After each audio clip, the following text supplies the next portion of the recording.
Mais entrons un peu plus dans les détails, avec une approche détaillée sur la division de l'existence. Ibn Sina s'inspire de l'artisel primitif et des anciens Grecs pour concocter sa propre division de l'existence, en lui donnant un air plus islamique. Nous avons vu que les philosophes musulmans parlaient de nécessaire et de possible. C'est pourquoi ce même Ibn Sina donne à Dieu le nom d'être nécessaire. Ses ancêtres baptisaient la divinité absolue d'intellect, d'intellect actif, qui est exempt de matière, selon la définition de Shahristani. On a vu que dans le débat avec le chrétien, pour réfuter l'idée que Dieu est composé d'attributs divins, il dit que l'attribut, donc intrinsèque en parlant de la main, il naît immatériel, intangible et sans partie. Et lorsqu'il dit que Dieu n'est pas composé de parties, eh bien, le chrétien répond: ô le menteur, ô le menteur, à plusieurs reprises qu'il est effaré par la réponse de Messire, qui maîtrise bien sûr l'art de la dialectique. Je continue. Donc, ses ancêtres baptisaient la divinité absolue d'intellect ou d'intellect actif qui est exempt de matière selon la définition de Shahristani, de substance pour certains avec les particularités qu'il lui donne, de principe ou de cause première. Et quelle est l'une des particularités essentielles de la cause première? Elle est immobile. Principe actif, il est immobile. L'intellect actif ou comment on appelle ça? Ou l'intellect actif, il est immobile. C'est la raison pour laquelle l'avatar des philosophes, eh bien, il renie le nuzul. C'est par ce biais que l'acharisme ironie les attributs d'action et notamment le nuzul, pour qui le nuzul ne serait pas un mouvement en phase avec la croyance de philosophes qui, ne l'oublions pas, s'inspirent des cultes à mystère de l'Antiquité, notamment de la Trinité, c'est lié avec notre sujet, que l'être nécessaire ou le principe ou la cause première, il est immobile. On a vu que Delemy réfute avec force et dit que l'une des caractéristiques de l'être vivant, c'est d'être, c'est le mouvement, ce que lui il appelle el-haraka. Je continue. Ainsi, Aristote et ses coreligionnaires n'avaient pas recours à cette division pour distinguer Dieu et la création. L'élève de Platon prouve l'existence de la cause première qui est immobile en se basant sur le mouvement des astres. Si l'univers bouge, Si l'univers bouge, selon lui, c'est uniquement dans la mesure où il cherche à ressembler ou à prendre exemple sur la cause première. Ibn Taymiyyah dit ça dans Minhaj al-Sunnah, dans lequel notre ami utilise pour valider le sophisme istifalato saf et pour renier que la main est composée de doigts, ce qui impliquerait une composition, un talkib. Après, notre ami nous dit qu'il n'est pas, enfin, nous dit, on nous laisse entendre qu'il n'est pas influencé par le KLM, alors alors qu'il fait un sacrétisme, et c'est ce que j'appelle le salafia al-mutakallima. Il est même possible qu'il imagine une relation d'attirance entre eux, comme l'amant est attiré par son bien-aimé. Pour lui, Dieu n'a rien créé et n'est l'auteur d'aucune action. C'est une idée déiste du Dieu, impersonnel, des cultes à mystère de l'Antiquité. Ibn Sina et les philosophes musulmans instaurent leur propre vocabulaire qui prend ses distances avec leurs précurseurs. Bah oui, ils le donnent à un habit musulman. Là où on peut parler de ressemblance, c'est dans la dualité de l'existence. Bah oui, il y a des points communs forcément. Là oui, en effet, Ibn Sina est fidèle aux anciens qui distinguaient entre l'intellect et l'intelligible, la cause et l'effet. Et c'est là aussi où l'influence mu'tazilite intervient avec son ancien et contingent. Ibn Sina et consorts firent une purée de tout cela et nous concoctèrent une recette inédite, nécessaire et possible. Nous pouvons dire sans peur que les mu'tazilites ont joué un rôle non négligeable sur la pensée avicienne. Au demeurant, malgré, et bien sûr sur le néo-acharisme. Au demeurant, malgré tous ses défauts, la méthode de Mu'tazilite reste plus cohérente et plus claire que celle des Mutafalsifa, puisqu'ils sont plus en accord avec les textes, parce qu'ils sont plus fidèles au texte. Car plus fidèle au principe de l'islam, c'est Ibn Taymiyyah qui dit ça. Il dit ça dans Dar Ta'arud al-Aql wa al-Naql. Donc on renvoie au livre de notre ami Messire. Néanmoins, Avicenne n'était pas dupe. Il s'était rendu compte de la vulnérabilité de la méthode de ses inspirateurs et chercha à la faire disparaître en mettant le doigt là où cela faisait mal. Il mit sur pied une potion qui est encore plus vulnérable et destructive que la maladie qui l'attaquait. Ibn Taymiyyah se chargea d'anéantir ces deux méthodes, en tenant compte des points forts et des points faibles de chacun, sans omettre de préciser laquelle était la plus éloignée de la religion, mais aussi de la raison, la vraie, et non pas de la raison aristotélicienne, mon ami Messire. Les contradictions d'Ibn Sina. La définition du possible chez les gens sensés est tout ce qui sort du néant pour entrer dans l'existence et inversement. Il vacille donc entre le néant et l'existence. Mais une chose est sûre, c'est que son existence n'est pas prééternelle. Si cela est clair, l'éternel et le possible sont forcément antonymes. Nous pouvons facilement en conclure que tout ce qui existe en dehors d'Allah relève du possible, comme Jésus et trois petits points. Le problème, c'est que le raïs se perd dans ce principe élémentaire et se mélange grossièrement les pinceaux. Il part du prédicat que de la dualité de l'existence. Mais jusqu'ici, tout va bien. C'est la suite qui nous fait malheureusement déchanter. Car quand on s'aperçoit de ce qu'il entend par possible, on se rend compte que les choses sont beaucoup moins roses qu'elles en ont l'air. Je m'explique. Il met l'hypothèse saugrenue de la prééternité d'une existence possible. Pire, il imagine que ce même possible prééternel puisse être post-éternel et impérissable. Or, pour faire plus simple, il imagine un possible qui n'a jamais appartenu et qui n'appartiendra jamais au néant. Il donne justement l'exemple de l'univers qui serait nécessaire non pas en lui-même, mais par l'intermédiaire d'un agent extérieur. Il s'oppose ainsi à deux principes qui ont reçu pourtant l'unanimité des gens sensés, toutes confessions confondues, et qui sont 1. La dualité de l'existence, 2. L'incompatibilité entre le nécessaire et le possible, ou en d'autres termes, il n'est pas possible que le possible soit pré- et post-éternel. Avicenne s'imagine un possible qui est à la fois potentiel, qui peut exister ou non, et éternel, qui a toujours existé et qui existera toujours. Il serait impérissable et nécessaire par l'intermédiaire d'un agent extérieur. En matière de contradiction, on ne peut pas faire mieux. Qu'est-ce qui a bien pu pousser ce grand penseur à en arriver là? C'est simple. Il a besoin de mettre en place le principe de l'existence d'un possible qui soit nécessaire par l'intermédiaire d'un agent extérieur. Il sait pertinemment qu'il lui faut une parade pour échapper à ses détracteurs. Alors il mijote un possible ayant toujours existé. Il a introduit ce possible dans sa théorie visant à prouver l'existence de l'être nécessaire. Il établit que tout ce qui existe en dehors de lui est possible en lui-même, mais également nécessaire par l'intermédiaire d'un agent extérieur. Il vise l'éternité de l'univers, ou plus vulgairement, l'éternité du monde. Eureka! L'univers est à la fois possible en lui-même, mais non contingent. Il est possible dans le sens où son existence ne vient pas de lui, bien qu'elle soit éternelle. Ce possible en lui-même ne peut disparaître, car il puise son existence de celle de son créateur, qui lui est éternel. Cette théorie avicénienne de l'éternité de l'univers s'oppose 1. Aux gens sensés de toute confession, qui cautionnent la dualité de l'existence et la périssabilité ou l'altérabilité du possible. 2. À leurs ancêtres, les philosophes grecs qui n'ont jamais dit une chose pareille. 3. À leur propre théorie du possible, qui par définition est périssable. Les philosophes musulmans se contredisent eux-mêmes. Ce constat est tangible dans les points suivants. Primo, comment peut-on dire qu'une chose impérissable ou immuable soit possible? On peut toujours nous répondre quand on regarde son essence. Il est possible d'imaginer ces deux cas de figure en même temps, ce à quoi nous répondons. Donc c'est Ibn Taymiyyah qui répond. Si vous faites allusion à l'existence réelle, nous disons qu'elle ne peut à la fois être une chose et son contraire. L'existence nécessaire par l'intermédiaire d'un agent extérieur ne peut être exposée au néant. Ils peuvent toujours vouloir dire qu'il peut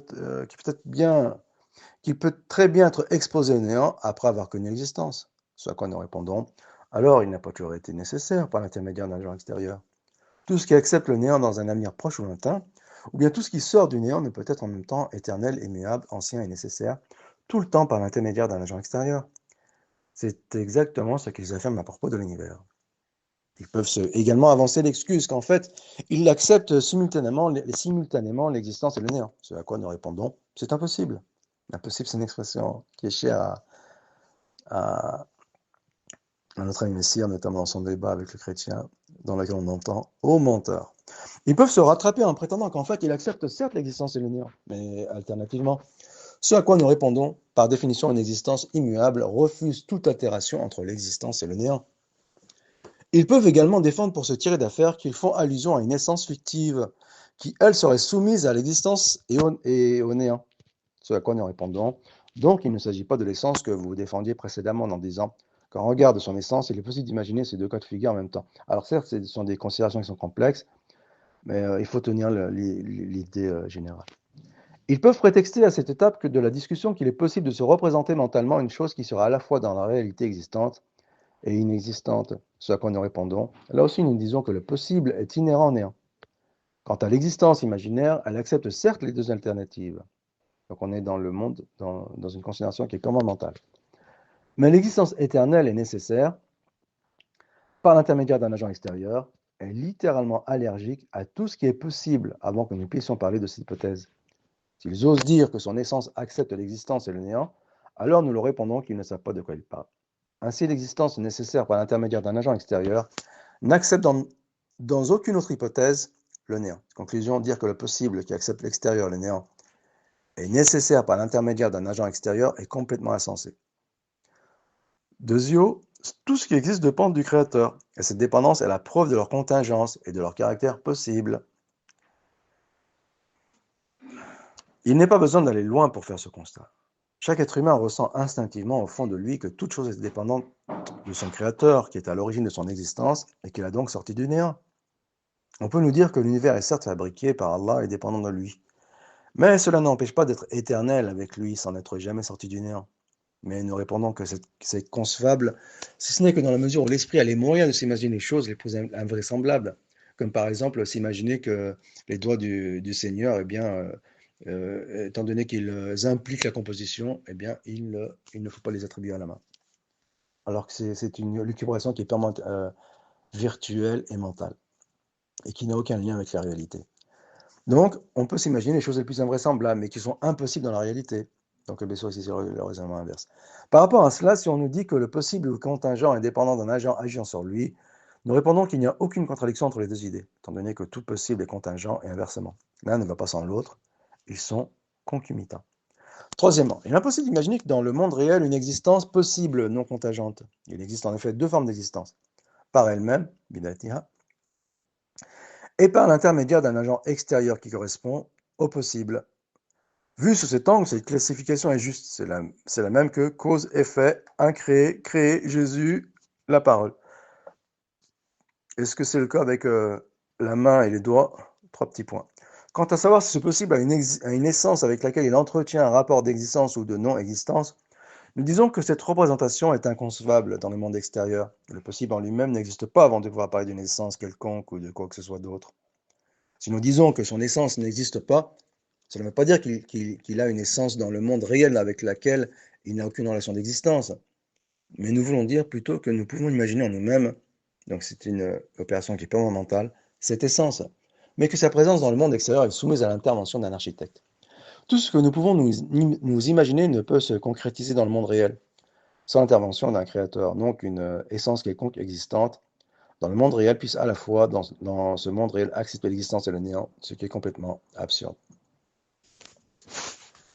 Donc ici, Ibn Taymiyyah, il intervient aussi dans les débats de la scolastique chrétienne dans l'université de Paris qui deviendra la Sorbonne, et dans lequel a contribué saint Thomas d'Aquin. Ils reprennent le postulat d'Ibn Rushd, étant donné qu'il est plus près d'eux, donc Averroès. Donc c'est un philosophe ibérique, à l'inverse d'Ibn Sina qui habite à l'opposé.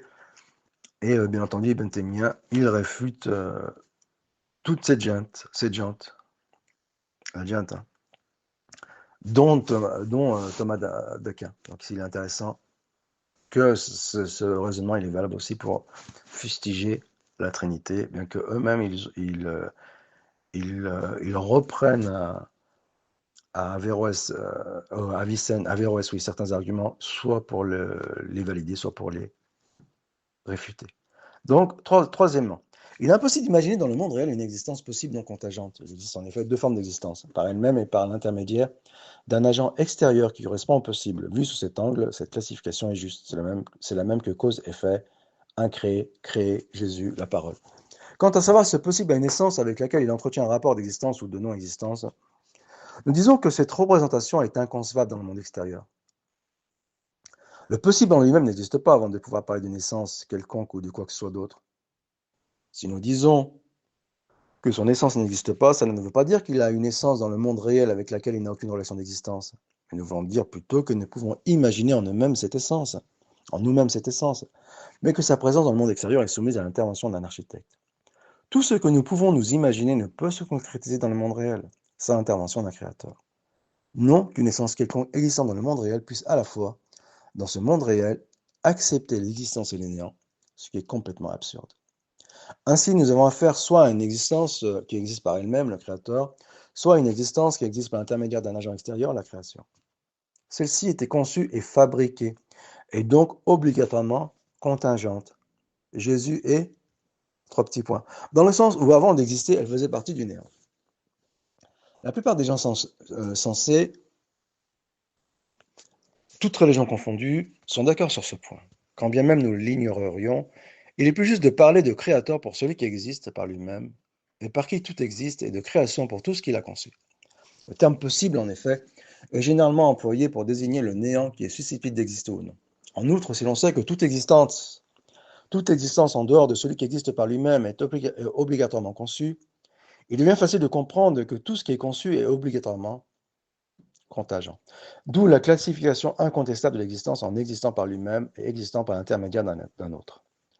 L'existence du second, qui est contingente, créée et sortie du néant, provient obligatoirement du premier. Est-ce que c'est le cas pour les deux?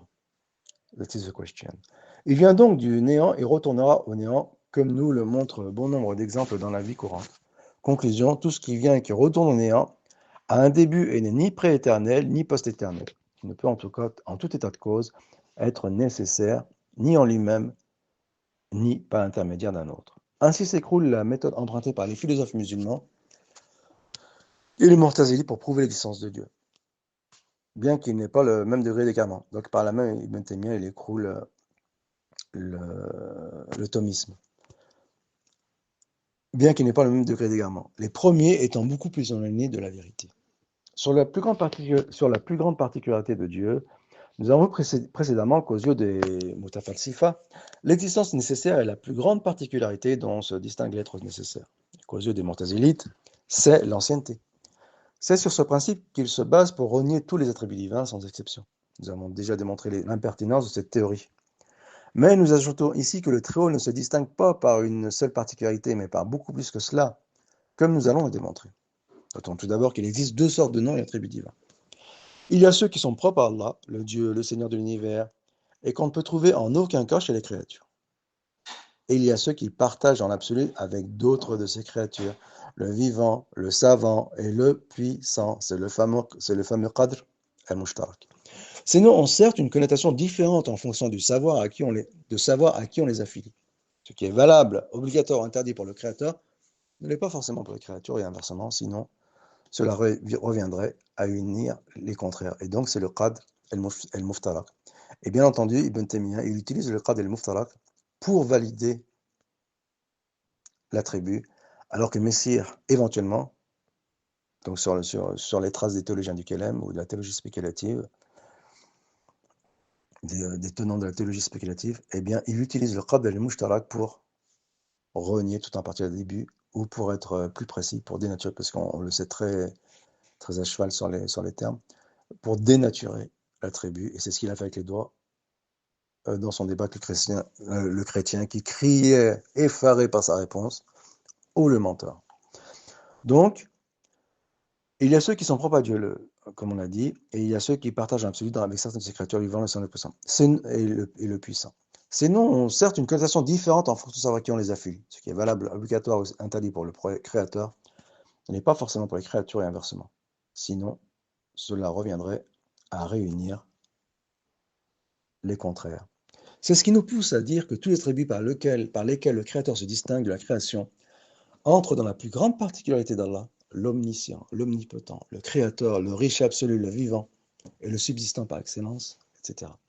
La question qui se pose d'elle-même, est-ce que l'être nécessaire des uns et l'ancien des autres mérite réellement d'entrer dans les particularités d'Allah? C'est ce que nous verrons dans le point suivant. Premièrement, l'être nécessaire. L'être nécessaire est un terme ambigu que nous pouvons décortiquer comme suit. Il peut désigner celui qui existe par lui-même et qui n'est pas soumis au néant. De ce point de vue, il n'y a pas d'inconvénient à dire que l'essence est nécessaire et que les attributs sont nécessaires. Bien que cela dérange nos amis qui voient en cela une pluralité de nécessaires. Les doigts sont nécessaires. Est-ce que cela sous-entend ou entraîne une pluralité de nécessaires?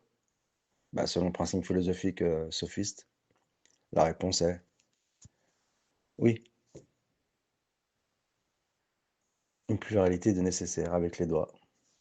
Donc, sauf qui peut, c'est pas sauf qui peut, mais au secours, la règle sophiste, as-sifa la tu'saf. Sans cette règle, on aurait été en grand danger, puisque cela dérange nos amis qui voient en cela une pluralité de nécessaires. Donc, nous avons été sauvés in extremis par as-sifat ou la tu'saf. Il peut désigner celui qui existe et qui subsiste par lui-même. Les attributs ne sont donc pas concernés par ces désignations. Ici, on parle uniquement d'essence nécessaire. Il peut désigner le créateur des possibles. De ce point de vue, il englobe l'essence et ses attributs. En résumé, dans le premier et le troisième cas, il n'y a pas de mal à dire que les attributs sont nécessaires. Oui, les attributs sont nécessaires dans les doigts. Bien que cela entraîne une pluralité de nécessaires. Je répète, en résumé, dans le premier et le troisième cas, il n'y a pas de mal à dire que les attributs sont nécessaires, bien que cela entraîne une pluralité de nécessaires, les doigts. Donc rien ne sert de me dire quelle est ta définition du tarkib, de la composition. Personnellement, je suis bête et méchant.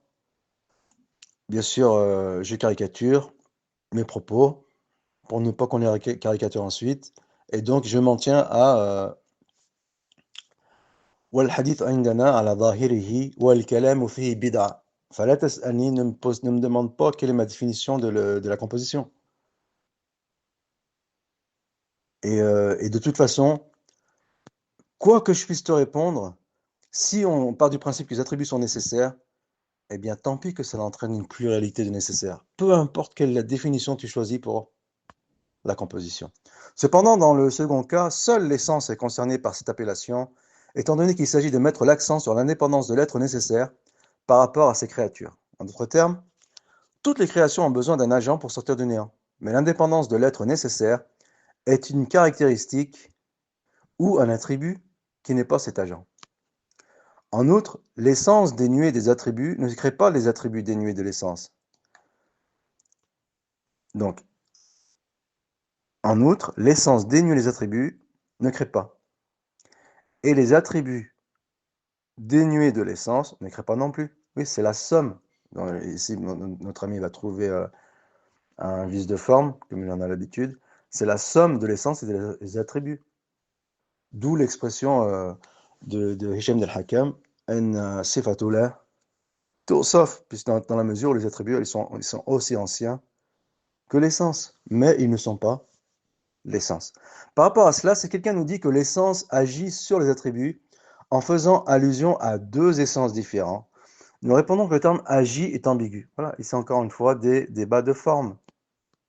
Ça n'enlève en rien à la réalité qu'Allah a des doigts. Et puisque al-hadith عندنا على ظاهره والكلام فيه بدعة. Il peut vouloir dire en effet que l'essence crée les attributs, ce qui est inconcevable, car Allah est ancien avec ses attributs. Ou bien il est aussi ancien que ses attributs. Mais il peut vouloir dire que les attributs sont inhérents à l'essence, ce qui est tout à fait acceptable, car il ne peut y avoir d'essence sans attributs. Donc c'est un peu la démonstration que j'ai fait l'autre fois, peut-être de façon maladroite, lorsque j'ai dit que l'attribut d'essence, non pas dans le sens d'attribut, mais dans le sens d'existence, de caractéristique, eh bien repose dessus les attributs. Et bien sûr, mon ami il y a vu un vice de forme.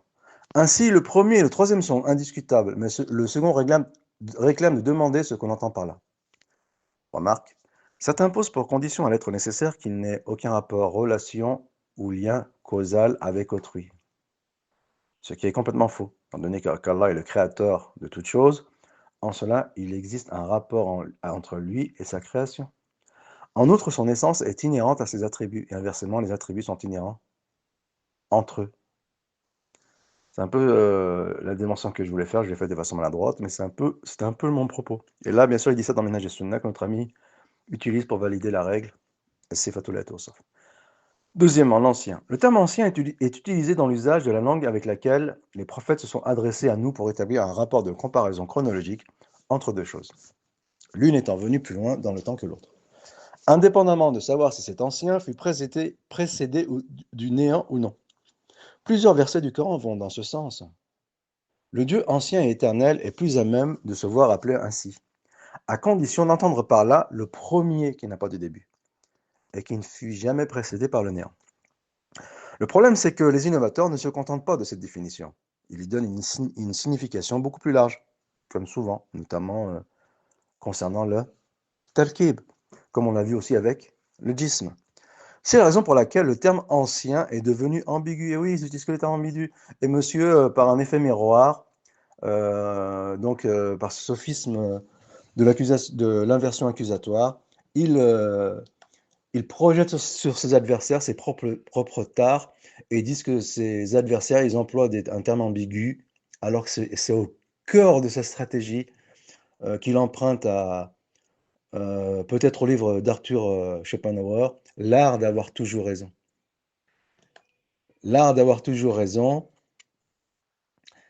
et notamment ce livre a été écrit, euh, j'en ai parlé dans la description de l'ancienne vidéo, de la dialectique héristique.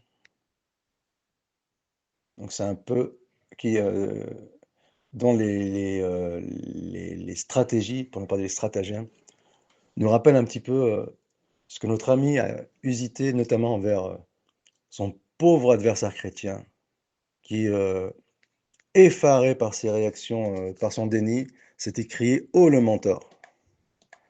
Je continue. Donc, c'est la raison pour laquelle le terme ancien est devenu ambigu, d'où l'obligation de se renseigner sur ce qu'on entend par là. C'est la même chose pour composition. Mais de toute façon, nous, les arriérés, les ignorants, eh bien, nous avons un joker de luxe, et en réalité, ce n'est pas un joker, c'est l'arme du salut pour nous projeter par la bienveillance divine et sa miséricorde vers le paradis éternel. Et cette arme du salut, c'est وَالْحَدِيثُ عِنْدَنَا عَلَى ظَاهِرِهِ وَالْكَلَامُ فِيهِ بِدْعَةٌ. Donc, il lui donne trois définitions élargies que voici. C'est la même chose avec tel qui m'en va le voir de toute façon. Si ce n'est pas aujourd'hui, ce sera demain. Ou si ce n'est pas dans cette vidéo, ce sera dans la suivante. Il lui donne trois définitions élargies que voici. 1. L'ancien est celui qui subsiste par lui-même. Vu sous ce sens-là, il fait allusion à l'essence indépendamment des attributs. L'ancien est le Dieu ancien. Vu sous ce sens-là, il fait également allusion à l'essence indépendamment des attributs. Troisièmement, l'ancien est l'essence ancienne et créatrice de toutes choses. Les deux premiers sens ne conviennent pas à Dieu, car impliquant que les attributs ne sont pas anciens. Ah bon? Et les doigts? Est-ce que ça rentre dans cette optique? Est-ce que les doigts entrent dans cette optique? This is a question. En revanche, Allah est ancien dans le sens où la présence de la création prouve son existence. Et le Créateur éternel existant par lui-même. Vu sous ce sens-là, ses attributs sont également anciens. Objection. Pour nos innovateurs, dire qu'Allah est doté d'attributs, c'est reconnaître une pluralité d'êtres nécessaires ou d'anciens. Et oui, dans les débats contre la Trinité, eh bien, il faut déconstruire cette objection et non pas déconstruire l'orthodoxie. Il ne faut pas arriver encore une fois, notre ami, il utilise les outils imputés à Ibn Taymiyyah, que sont l'utilisation de la logique grecque, pour arriver à des conclusions opposées, ne serait-ce que partiellement, puisque Ibn Taymiyyah utilise la logique grecque en parlant de composition pour défendre l'existence des attributs de la main et des doigts. Et notre ami, il utilise la même règle pour, au contraire, jeter la suspicion au minimum, et c'est un euphémisme, sur l'attribut des doigts. Ou en tout cas, le dénaturer de façon certaine. Et pour ce qui est de la main, dans ce contexte, non, on va dire, il n'a pas déconstruit la main, mais en réalité, il faut la main, il faut l'intégrer avec les doigts. Ne serait-ce que lorsqu'il a dit que les attributs essentiels, ils sont immatériels, donc incorporels, ils sont immatériels, intangibles et sans partie. Et donc à partir de cette phrase, on peut construire tout un raisonnement pour démontrer que, selon son point de vue, eh bien, la main n'est pas un attribut. En réponse, nous disons que l'attribut, ne serait-ce que par implication, c'est-à-dire même s'il n'adhère pas à ce postulat. En réponse, nous disons que l'attribut de la divinité n'est pas une divinité de la même façon que l'attribut d'un homme n'est pas un homme. Bah oui, c'est logique. Jésus n'est pas la parole, c'est l'effet de la parole. Et donc il faut distinguer entre la parole et Jésus. Et de la même façon, les doigts, ils sont une composante, je dis composante, tu vas sûrement y trouver un indice de forme, une composante de la main. Et bien entendu,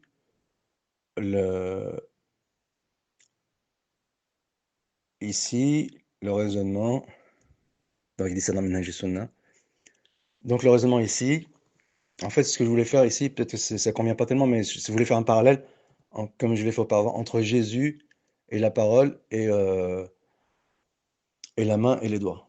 Mais bon, apparemment, si ça ne convient pas, tant pis, on poursuit. Donc en réponse, nous disons que l'attribut de la divinité n'est pas une divinité, de la même façon que l'attribut d'un homme n'est pas un homme. Par définition, un attribut n'existe pas par lui-même. Oui, c'est le cas des doigts. Et n'a aucune autonomie. Oui, c'est le cas de la main. Mais il existe par la présence de son essence, des doigts et de la main, bien sûr. Mais il existe par la présence de son essence. Bah oui, les doigts et la main ne sont pas autonomes, mais ils existent par l'attribut. Donc de dire que de dénaturer les doigts sous prétexte que ça sous-entendrait une autonomie de la main, eh ben, c'est un sophisme qui est soutenu par la règle sifalatu sauf, soutenu, qui repose sur le principe de la composition, le talqib. Pour les attributs divins, donc, par définition, un attribut n'existe pas par lui-même et n'a aucune autonomie, mais il existe par la présence de son essence, cela va de soi. Pour les attributs divins, on dit qu'ils sont anciens et nécessaires dans le sens où ils sont inhérents à l'essence divine. C'est ce que les chrétiens laissent entendre pour consubstantiel, que j'ai utilisé par, par condescendance pour parler d'un attribut intrinsèque. Ainsi, il n'y a pas de mal à dire que Dieu est nécessaire, dans le sens où aucun agent extérieur n'agit sur lui. Et il est ancien dans le sens où il n'a pas de début. Ces deux caractéristiques ne concernent pas uniquement l'essence. Puisque comme nous l'avons vu, il n'y a pas d'essence sans attribut. Bah oui, il n'y a pas d'essence sans doigt, il n'y a pas d'essence sans main. Et ce n'est pas parce que les doigts sont une composition de la main que cela remet en question le principe que les attributs, ils ne sont pas autonomes.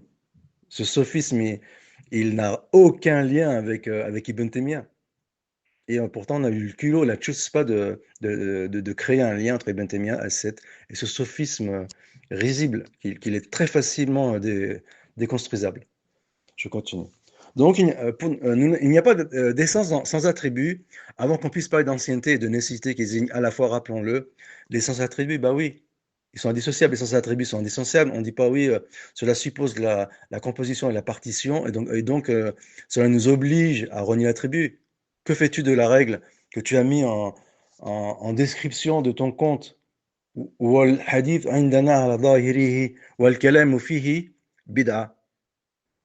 Et là, Ibn Taymiyyah, Et là, pardon, ce texte d'Ibn Taymiyyah, il provient de Tadmuriya. Et Tadmuriya que nous allons bientôt utiliser,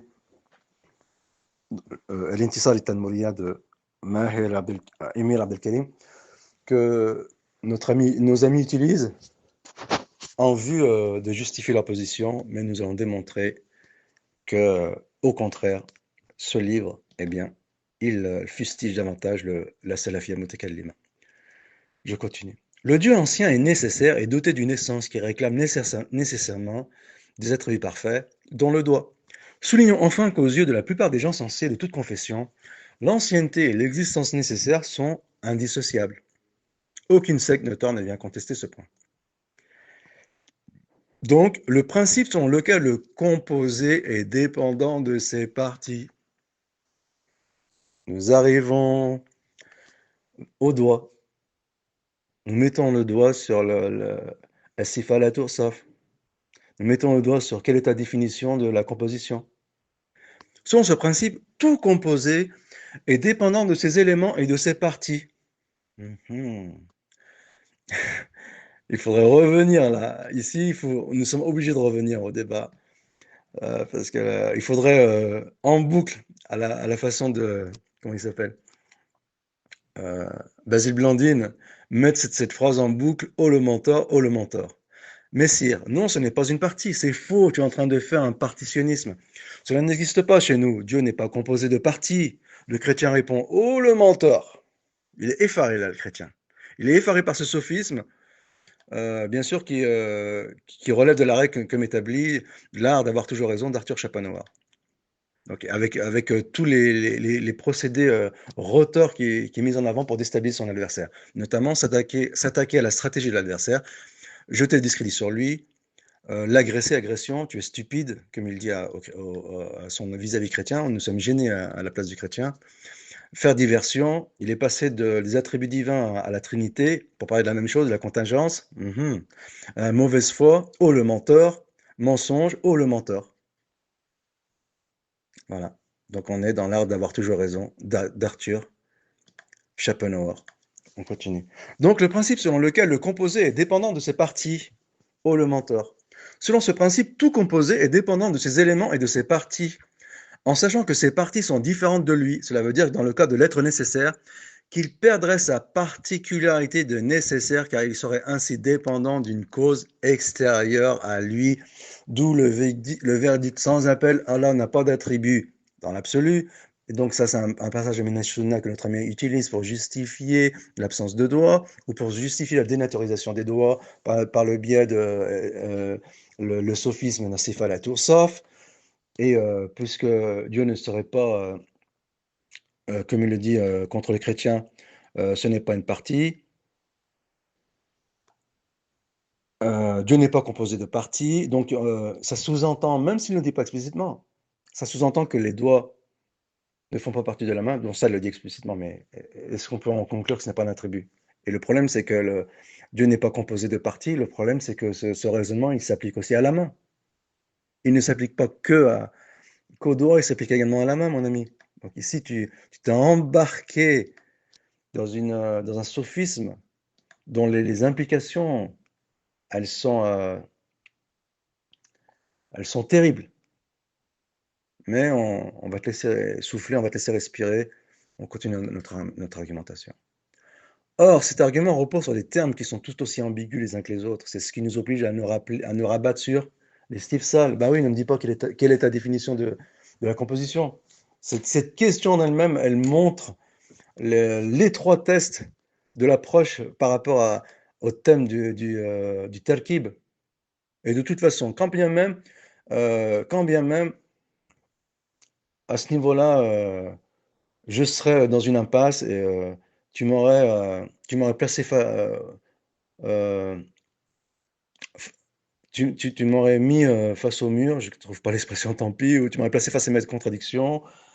Et bien sûr, je serais dans une impasse, j'aurais pas d'issue. Que faire? Eh ben, je te rappelle, mon ami, ال ال الحديث عندنا على ظاهره والكلام فيه بدعة. Ne me dis pas quelle est ta définition de la composition. Nous continuons. Nous avons vu précédemment que les négateurs ne peuvent renier ouvertement les textes. Bah oui, ça va de soi. Ils vont pas dire que les doigts ne sont pas un attribut. Ils vont pas le dire comme ça. Alors, ils ont recours à une technique. Ils utilisent des termes ambigus, bah oui, talkib, s'il fallait tout sauf, afin de cacher leurs intentions à ceux qui n'ont aucune expérience de leur vocabulaire. Et après, ils envoient un sbire, à moins qu'il est venu par lui-même. Bien sûr, il est naïf, il ne connaît pas les enjeux profonds de ce débat. Il te dit quelle est ta définition de la composition. Puis, ils mettent en avant que leur ambition est d'exempter le Seigneur de tout défaut. Bah oui, si tu reconnais que que les doigts font partie de la main, donc tu es en train de faire de la composition, tu es en train de dire que Dieu est composé. Oh, quelle horreur! Tu es un anthropomorphiste, mais ils ne te le diront pas, peut-être ouvertement. Là, j'entre dans. Il y a fait à peine 5 jours que je suis dans le. Que je me suis. Que j'ai pris le train en marche. Donc, je ne connais pas tous les éléments de leur credo. Donc là, ils peuvent toujours faire des chercher à pinailler des fils de forme. Je ne maîtrise pas encore tous les éléments de leur credo, mais là, ça l'implique. Ça implique de dire que tu es un anthropomorphiste, de reconnaître les doigts, que les doigts sont les éléments de la main. L'imam Ahmed l'avait bien compris. Ah, l'imam Ahmed, description de Messire. Et d'ailleurs, ici, en toute amitié, je dis à notre ami Messire que la photo de sa description, sans faire la moindre thèse complotiste, bien entendu, le film est un film de propagande. Ça, il n'y a pas le moindre doute sur ce point. Je pourrais le démontrer à l'avenir, mais en tout cas, tu mets le visage d'un acteur qui, euh, qui n'est pas un pieux, donc il joue. Qu'est-ce que ça veut dire jouer au pieux? C'est de l'hypocrisie. Non seulement il joue, mais en plus tu le retrouves dans d'autres films dans lesquels on m'a montré des photos, dans lesquels il fume des cigarettes, dans lequel il prend une femme dans ses bras, dans lequel il tient une arme dans une autre photo dans lequel il tient une arme dans un film sur une opposition armée entre des groupes syriens et des groupes libanais. Tu t'imagines la charge subliminale qu'il y a dans cette photo, Achille Kalim? Il faut savoir que le cinéma est une extrême fourberie. Toi qui as une intelligence supérieure, tu devrais appréhender ces choses. Tu ne dois pas te laisser. Certes, tu es jeune, il y a la fougue de la jeunesse, je suis d'accord, mais tu dois être sur tes gardes. Le cinéma, c'est une arme de destruction massive. Tu ne dois pas mettre ce genre de photos sur ton compte, surtout que tu ramènes une parole qui n'a aucun lien avec ta méthodologie. Et je l'ai démontré à maintes reprises. Alors, il se peut que tu es sincère, que tu cherches à être en phase avec Ahmed. Ça, je ne te le conteste pas, mais le fait est que dans les faits, ce n'est pas le cas. On t'en a fait la démonstration et nous le faisons encore. Donc, je continue. L'imam Ahmed l'avait bien compris. Lui, l'auteur de la phrase célèbre, ils utilisent un vocabulaire ambigu afin d'induire en erreur les ignorants avec leurs arguments fallacieux. Il dit ça dans Rad al-Jamia wa Zanadiq al-Ahmed. C'est pas moi qui le dis. Donc ne me demande pas la définition. Quelle est pour toi la définition de la composition? Tu te trahis là. Mais bon, tu n'en as pas conscience, tu connais pas les enjeux. Ne te trahis pas de la sorte, Akhil Karim. Et non, ensuite tu me dis, tu fuis. Tu, tu fuis parce qu'en fait, je fuis parce que tu ne connais pas les implications de ton discours. Ah oui, je suis désolé, j'y peux rien. Qu'Allah nous guide et te guide, nous guide tous et nous montre la vérité à chacun. C'est pourquoi nous allons dans les prochaines lignes reprendre ces termes un par un afin de les décortiquer. Nous avons déjà discuté du terkib et du wajib al-wujud. Il nous reste ici, nous sommes en train d'enfoncer le clou, il nous reste ici à aborder les vocables suivants. Partie, juz'un, ba'dun, l'altérité, el-ghayr et la dépendance, iftiqar. Nous commençons avec le premier, juz'un, ba'd. Le vocable partie utilisé pour parler du Créateur est ambigu. Il peut vouloir dire plusieurs choses dans la langue arabe et le vocabulaire des anciens. Donc nous venons à la rescousse des chrétiens, nous disons, Messire, non, ce n'est pas une partie, c'est faux, tu es en train de faire du partitionnisme. Ça n'existe pas chez nous, Dieu n'est pas composé de parties. Le chrétien répond, oh le menteur, oh le menteur. Donc, je vous épargne la suite de l'échange que j'ai dont j'ai ramené des extraits à maintes reprises.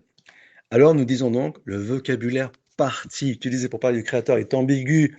Il peut vouloir dire plusieurs choses dans la langue arabe et le vocabulaire des anciens. A, ce qui est engendré, comme le phénomène de procréation chez les êtres humains vivants. L'enfant est une partie de son père et le fruit de sa semence. C'est un argument qu'on peut utiliser contre la Trinité. Mais quand on utilise cet argument contre la Trinité, ce n'est pas pour dénaturer les non-attributs divins. Il n'y a pas d'opposition entre valider les non-attributs divins et déconstruire la Trinité. Contrairement à ce que tu as fait avec notre ami, qui est effaré par tes propos, a lâché un haut le menteur. Donc, B, l'élément d'un tout. Comme les parties des corps créés qui acceptent la division et la séparation. Animaux, végétaux, bois, feuilles, nourriture, construction, vêtements. Si c'est le cas pour l'homme, c'est un cas de muftaraq, c'est pas le cas du Seigneur. Cette composition-là, l'élément d'un tout, comme les parties des corps créés qui acceptent la division et la séparation, ça concerne les créatures et non pas le créateur. Donc ne me dis pas quelle est ta définition de la composition.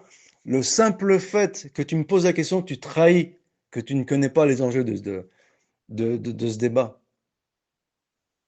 Et de toute façon, moi je te réponds tout simplement, الحديث عندنا على ظاهره والكلام فيه بدعة ولا نجادل فيه. On ne me dit pas de fuir. C'est l'imam Ahmed qui nous dit la nujadilu fi. C'est la constitution de divers éléments pour faire un tout. Comme dans le verset, dans la forme qu'il veut, il t'a constitué. D, il peut avoir d'autres sens qui reviennent au précédent. Il va sans dire que le terme partie ne convient nullement dans ce sens-là pour décrire Allah. Ça coule de source, ça saute aux yeux. Il ne faut pas se laisser embobiner par des élucubrations de forme, formalistes. D'ailleurs, leur but, c'est cela, c'est de créer la confusion. Donc ne soyez pas victime de ces procédés roteurs. Ici, nous sommes d'accord avec les partisans de la théorie du Talkib sur ce point. Il convient malgré tout de souligner qu'aucun musulman ne s'est jamais aventuré à dire une chose pareille. Bah oui, on n'a pas inventé des faux débats. Il existe trois sortes de corps qui sont soumis à la décomposition. Les corps mous, qui se décomposent facilement, les corps durs, qui se décomposent difficilement, et les corps qui d'ordinaire ne se décomposent pas. Bien que ce soit possible, exemple, une montagne pulvérisée en petits morceaux et la dégradation des cieux à la fin des temps. Donc, des corps qui ne se décomposent pas comme la montagne, donc il faut relativiser, et les cieux et la terre, et il faut également relativiser ce point. Les attributs sont-ils une partie de l'essence divine? Nous arrivons droit au but. Les attributs sont-ils une partie de l'essence divine? Quelle est ta définition de la composition? Partie peut avoir deux sens dans le vocabulaire des innovateurs. Ah, il a dit innovateur, hérétique. A, aucune partie de l'essence ne se distingue d'une autre, dans le sens où nous ne faisons aucune distinction. Je rappelle encore que nous sommes dans le discours des Ibn Taymiyyah. Dans le sens où nous ne faisons aucune distinction entre les attributs que nous connaissons et ceux qui nous sont inconnus. Aucune partie de l'essence ne se distingue d'une autre. B, Allah n'a aucun attribut essentiel. Donc bien sûr, ce n'est pas le cas de nos amis, mais le principe, il est le même. Allah n'a aucun attribut essentiel, la vie, le savoir, etc. Cette signification est inacceptable à l'unanimité des gens sensés, car il n'y a rien de mieux pour décrire le néant. Simplement, vous avez pris le principe, vous avez gardé de ce sophisme le principe, pour en rapporter une version aseptisée. Dans aucune langue au monde, on emploie le terme partie pour parler de cette façon des attributs d'une entité quelconque. C'est-à-dire qu'avec selon cette définition philosophique, donc ne me demande pas quelle est ta définition de la composition. Cet usage du terme est purement conventionnel et propre aux innovateurs. Juz'un n'est pas utilisé non plus pour désigner les parties connues d'une entité, car ce n'est pas de cette façon qu'on distingue n'importe quelle entité existante. Chaque chose en existence se distingue par une réalité qui lui est propre. L'ancien se distingue du contingent, etc. Et il n'est naturellement pas possible de tout savoir sur elle pour qu'on puisse dire que ces parties connues sont différentes de ces parties inconnues. Donc si c'est un débat philosophique, ça ne remet pas en question la, la règle que les hadiths, on les prend dans le sens apparent du terme. En outre, il est tout à fait possible de connaître Dieu progressivement, sachant par exemple dans un premier temps qu'il est savant, et par la suite en découvrant qu'il est également voyant et entendant. La vision d'Allah est de cet ordre. Ah, la vision d'Allah. Wal hadith indana ala zahirihi. C'est pareil pour nous, on est d'accord. Wal kalamu fihi bid'a. Wala nujadilu fi. En refusant d'utiliser le terme partie pour parler des attributs divins, cela revient à renier l'existence même de la divinité en la comparant en néant. Il dit ça dans Naqd Assis Taqdis ibn Taymiyyah. Oui, donc il faut garder à l'esprit, et bien c'est pour ça que vous n'êtes pas condamnable, en tout cas pour beaucoup d'entre vous, vous n'êtes pas condamnable parce que vous n'appréhendez pas les enjeux des termes que vous utilisez. Vous ne faites que répéter ce qu'on vous prodigue, les enseignements qu'on vous prodigue. 2. El-Ghayr. Le vocable altérité, utilisé pour parler du Créateur, est tout aussi ambigu. C'est pourquoi il incombe de demander ce qu'on entend par là. Après une enquête minutieuse du terme, nous nous rendons compte que deux significations notoires s'en dégagent. 1. L'opinion des Sifatiyya, c'est-à-dire qu'ils reconnaissent tout en partie notre attribut divin, notamment le Kullabiyya qui, eux, reconnaissent les attributs essentiels, mais qui renient ou qui interprètent les attributs d'action, l'attribut d'action comme an-nuzul.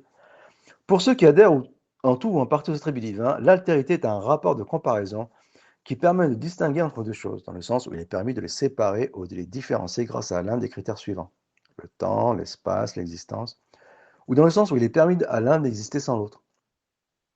Par rapport à cela, la séparation, la différenciation d'un tout ou d'un attribut de son essence est éventuelle, non obligatoire. On peut entendre dire des tenants de cette tendance que les attributs ne sont pas le sujet, mais qu'ils ne sont pas non plus différents du sujet. Donc ici, on pourrait relier la chose avec les doigts, mais je ne vais pas le faire ici. De toute façon, ici, ce sont des considérations qui sont complexes.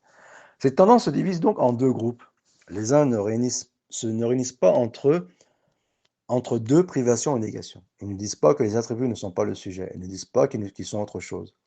Abul Hassan el-Ash'ari, qui rallie ce groupe, avance que le savoir, par exemple, n'est pas Allah lui-même. Ne serons-nous pas ici dans le Sifal et Toursaf de Hisham ibn al-Hakam? Abul Hassan el-Ash'ari, qui rallie ce groupe, avance que le savoir, par exemple, n'est pas Allah lui-même et que les attributs divins sont distincts les uns des autres. Allah est l'ancien et les attributs sont anciens. Bien sûr, ce n'est pas exactement la parole de Sifal et Toursaf. Cependant, en réunissant les deux allégations, on ne dit pas que tout, le sujet et les attributs, sont anciens. Que tous, le sujet et les attributs, sont anciens. De la même manière qu'on ne dit pas qu'il n'est ni l'un, qu'il n'est ni lui, ni un autre. Ça, c'est la part de Abul Hassan al-Ash'ari. Bien sûr, ce sont des considérations philosophiques, on ne va pas entrer dans les détails. Les autres réunissent entre deux négations. Ils disent que les attributs ne sont ni le sujet, ni autre chose. Les tenants de ce groupe, à l'image du Baqillan, donc les Ash'ari ne sont pas d'accord entre eux, et notamment l'acharisme cognitif, prétendent qu'il y a deux anciens, le sujet et les attributs. B. L'opinion de leurs adversaires. Pour leurs adversaires, certains mu'tazilites, karramit, chiites, mutafalsifa, etc., l'altérité est un rapport de comparaison qui permet de distinguer entre deux choses dans le sens où il est permis d'en connaître une tout en ignorant l'autre. Selon cette conception, le sujet est différent des attributs. Pourtant, ces tenants ont une approche différente par rapport aux attributs. Quand les Mu'taziles les renient carrément, les Karramites les reconnaissent à outrance en frôlant avec l'anthropomorphisme. En tout cas, une chose est sûre, c'est qu'ils se contredisent autant les uns que les autres en soutenant que le sujet est différent des attributs. Donc on prend les uns pour réfuter les autres. La position des anciens vis-à-vis de ces deux opinions. Parmi les anciens, l'image de lui-même Ahmed,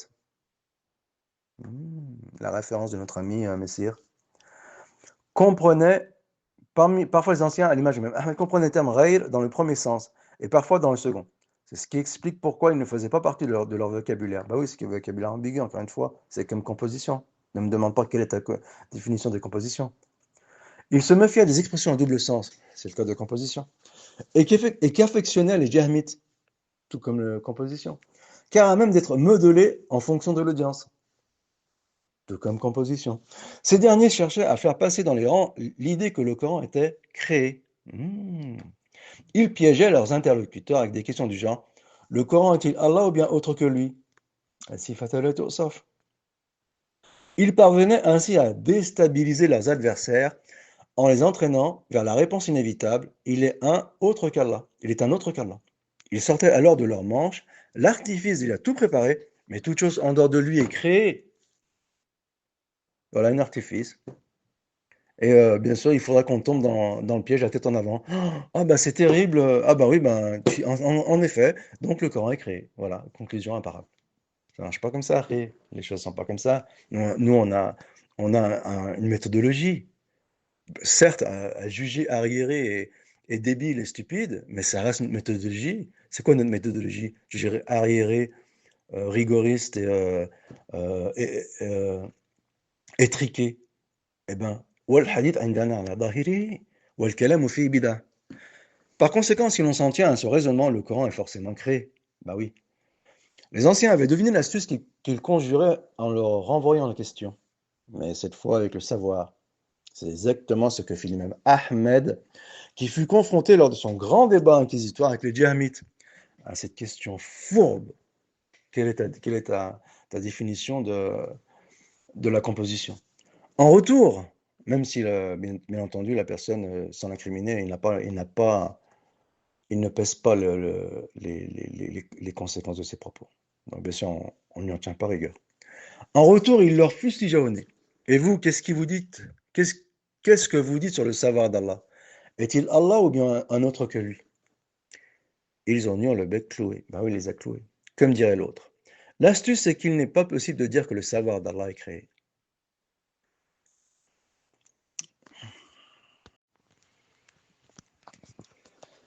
Ayant plus d'un tour dans son sac, l'imam Ahmed leur avait réservé une autre réponse. Bref, ce qui nous intéresse ici, c'est que les anciens refusaient d'entrer dans le jeu des djihamites. Oui, ne me demande pas quelle est la définition de la composition. Néanmoins, il incombe de relativiser quelque peu ce propos. Ce refus ne les empêchait pas en effet d'interroger par condescendance sur ce qu'on entend par rire. On pourrait dire qu'est-ce que tu entends par composition? Comme il le faisait d'ailleurs avec les autres termes ambigus, mais ça reste un terme ambigu. Et d'ailleurs, ici, il y a une inversion accusatoire, c'est qu'on nous reproche d'utiliser un terme ambigu, alors que le terme composition n'a été utilisé par les négateurs que pour distiller des termes ambigus en vue de renier tout en partie une attribut divin. Dire que l'attribut est Allah ou bien un autre que lui est une affirmation à double tranchant, comme souvent chez eux. En répondant qu'il n'est pas lui, on laisse entendre qu'il est distinct de lui. Et en répondant qu'il est lui, on laisse entendre qu'il ne fait qu'un avec son attribut. Dans le premier cas, nous disons que l'attribut d'un objet créé n'est pas distinct de lui, alors que dire de celui du créateur?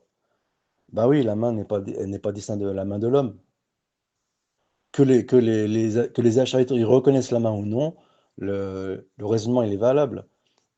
Donc à chaque fois, ils ramènent des objections de forme, des vices de forme, et pour éluder le, le, le, le, le sens profond de la réflexion. Ah, je suis désolé, c'est un procédé retors qui relève de la rhétorique que tu maîtrises avec brio, et et qui relève de l'art d'avoir toujours raison, comme le mentionne Arthur Schopenhauer. Donc, il n'est pas lui en laissant entendre qu'il est distinct de lui, et en répondant qu'il est lui en laissant entendre qu'il ne fait qu'un avec son attribut. Dans le premier cas, nous disons que l'attribut d'un objet créé n'est pas distinct de lui. Alors que dire de celui des créateurs? C'est la même chose pour la main. Quoi qu'il soit possible de dire qu'il n'est pas lui pour distinguer entre le sujet et son attribut. Ainsi, il devient clair que les anciens avaient recours à l'istifsal. On ne dit pas, si tu reconnais les doigts, ça sous-entend une talkib, la partie, la composition, donc la suite, on aimerait bien entendre la suite, et c'est la raison pour laquelle on dit que les doigts ne font pas partie de la main. Quel sophisme! Et ça, nous sommes au cœur de la méthodologie du Kalam, qui n'a aucun lien avec la méthodologie d'Ibn Taymiyyah. Et encore moins, quand je dis encore moins, c'est par condescendance, avec la méthodologie parle de l'imam Ahmed. Donc, il devient clair que les anciens avaient recours à l'istifsal, c'est-à-dire qu'ils les interrogeaient, ils réclamaient le détail, sur ce point comme sur tant d'autres. Si on entend par rire que le sujet est distinct de l'attribut, il le refuse dans ce sens-là. Bah oui.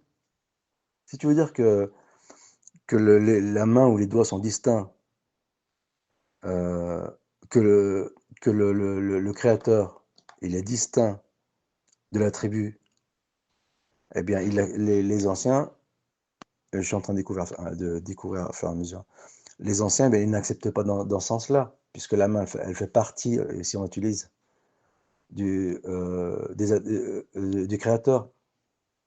C'est un ensemble constitutif de, du créateur. Et bien sûr, ici, tu peux ramener des vices de forme pour éluder ce point. Dire, ah, il a utilisé constitutif, ah, il a utilisé partie, ah, il a utilisé composition. Mais il faut bien décrire, avec des mots de la langue qui sont simples. Simplement, c'est vous qui avez donné une dimension philosophique à ces termes d'utilisation de la langue courante. Nous, on l'utilise dans le sens courant, que Dieu est composé de ses attributs. Et c'est vous qui en donnez une dimension, une acception. C'est vous qui élargissez son sens sémantique en lui attribuant une acception philosophique. Dire, ah, bah, ça signifie ceci ou cela. Donc, on renie l'attribut. Ça ne marche pas comme ça. Puisque le hadith à la barre, si l'on entend par réel que le sujet est distinct de l'attribut, il le refuse dans ce sens-là, et en maintenant que le sujet n'est pas différent de l'attribut. Le savoir n'est pas séparé de son essence. Bah oui, ça n'est pas. Après lui, ici, il parle de rapport d'attribution. Peut-être à l'avenir, on réfutera cette règle aussi. En tout cas, en rapport avec que ce rapport d'attribution nous oblige à interpréter la main, ou en tout cas à dire que les doigts, pardon, et en tout cas à dire que les doigts ne font pas partie de la main. On y reviendra peut-être plus tard. La raison, c'est que les attributs sont inhérents à l'essence. Bah oui, les doigts sont inhérents à l'essence. Et ils n'en sont ni l'agent, ni la cause à son origine. Donc Ibn Taymiyyah dit ça dans Jawab al-Sahih. Désolé pour le sifatul wasaf. Dans le cas des créatures, les attributs essentiels s'éteignent avec la disparition, voire l'affaiblissement de l'essence. Dans ce sens, ils sont déficients et dépendants d'elle.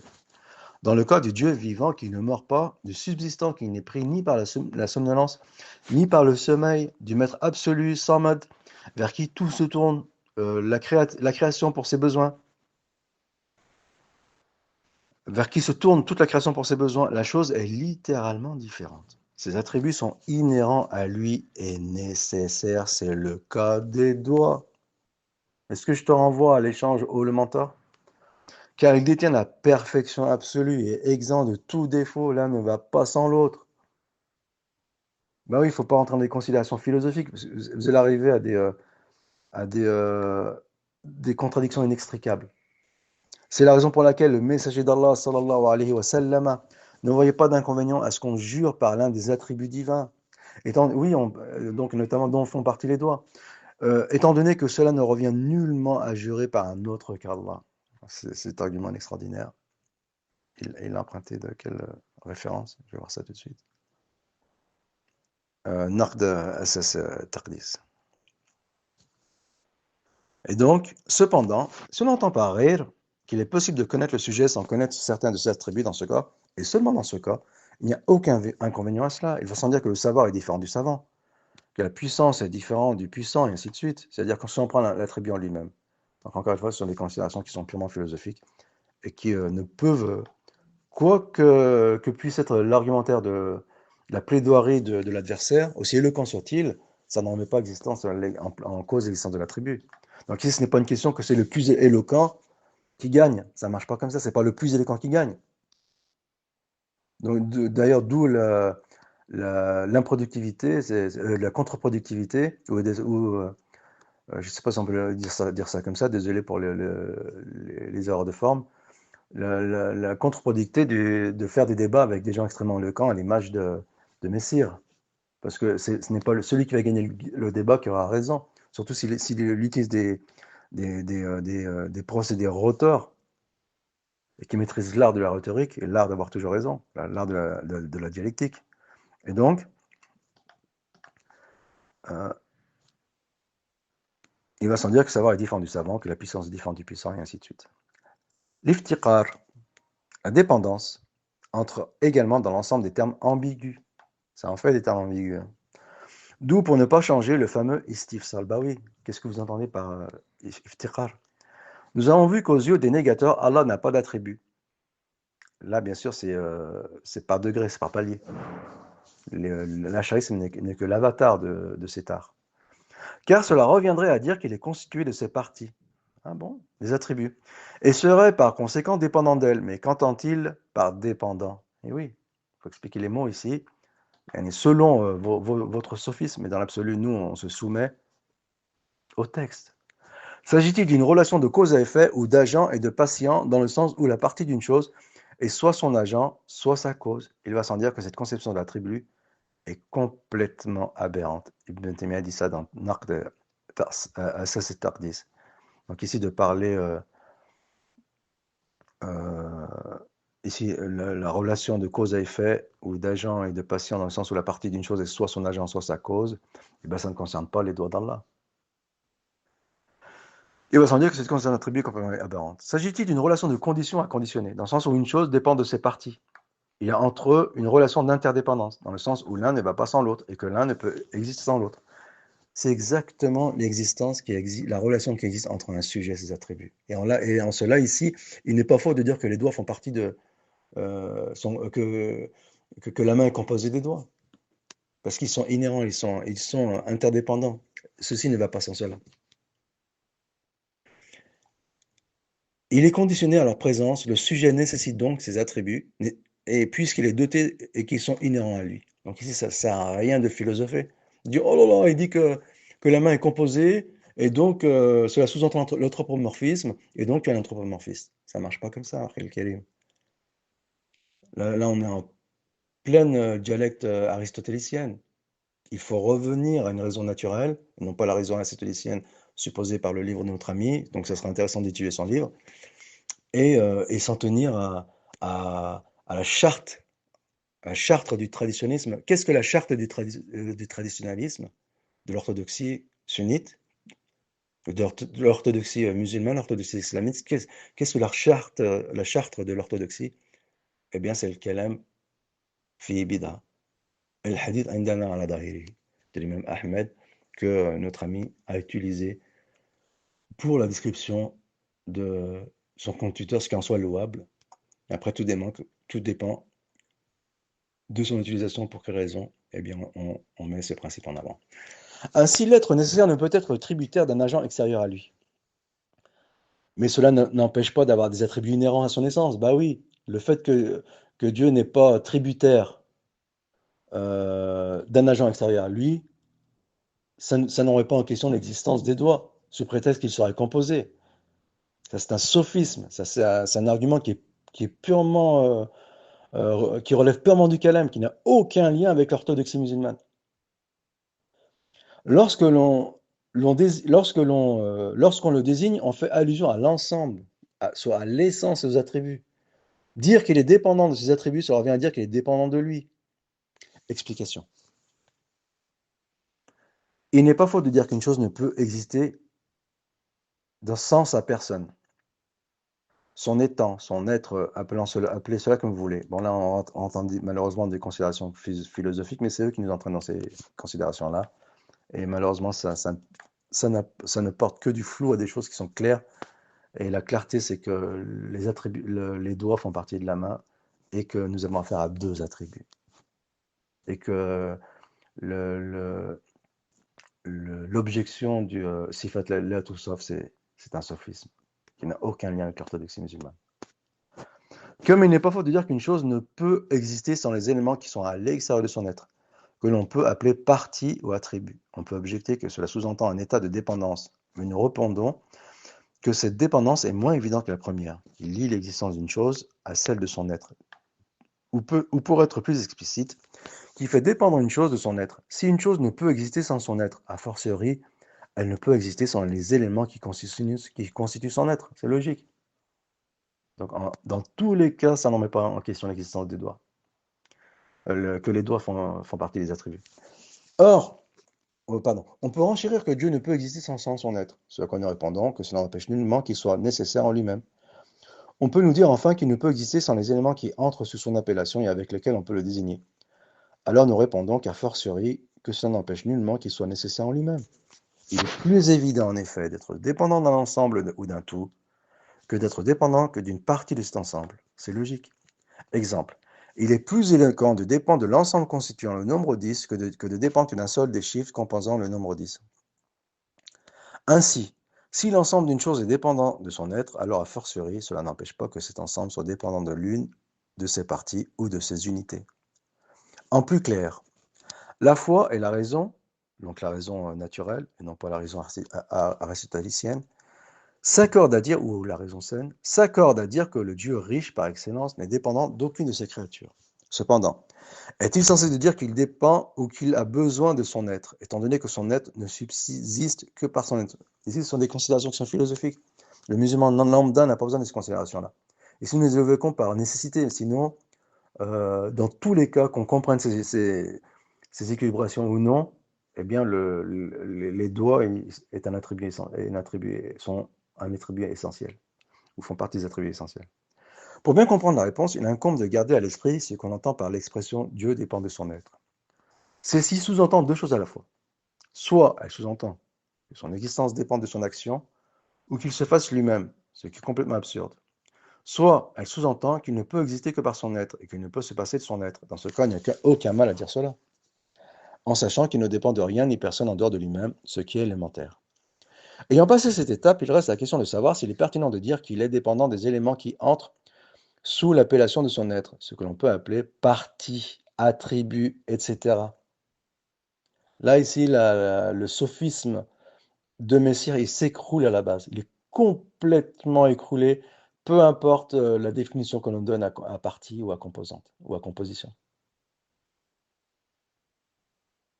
Puisque les attributs font partie du Seigneur, si tu donnes une définition de l'attribut, une définition philosophique, que cela ne tienne, mais ça n'engage que toi, ça ne m'engage pas moi. Donc ne me juge pas selon le prisme de ton vocabulaire, qui est un vocabulaire hérétique, mais juge-moi selon le prisme de l'orthodoxie. En fait, cela dépend encore une fois de ce que l'on entend par là. Bah oui. Si l'on entend qu'il dépend de ses parties ou de ses attributs dans le sens où ils sont les agents à l'origine de son existence, nous disons non. Mais si l'on entend que l'ensemble dépend de ses parties, alors que l'ensemble dépend de ses parties, alors là, oui, nous disons oui, en sachant qu'il est plus normal de dire qu'il dépend des parties de son être que de dire qu'il dépend de son être. Alors réfléchissez. Alors réfléchissons. Messire, non, ce n'est pas une partie, c'est faux, tu es en train de faire du partitionnisme. Cela n'existe pas chez nous. Dieu n'est pas composé de parties. Le chrétien répond, oh le mentor. Ibn Taymiyyah le dit partout dans ses livres, un attribut intrinsèque et immatériel, intangible, ce n'est pas une partie. Le chrétien est effaré. Et est-ce qu'Allah a dit doigt? Tu es en train de supposer que les doigts font partie de la main, ce qui est totalement faux. Donc ici, on n'est pas en train de faire un procès d'intention. En 1 minute et demie, il a exposé son credo, ce n'est pas de ma faute. On va pas m'incriminer parce qu'il a exposé son credo en 1 minute et demie. Et alors qu'il se fait appeler Athari et qu'il met dans la description de son compte Twitter avec l'image de la série de sur l'imam Ahmed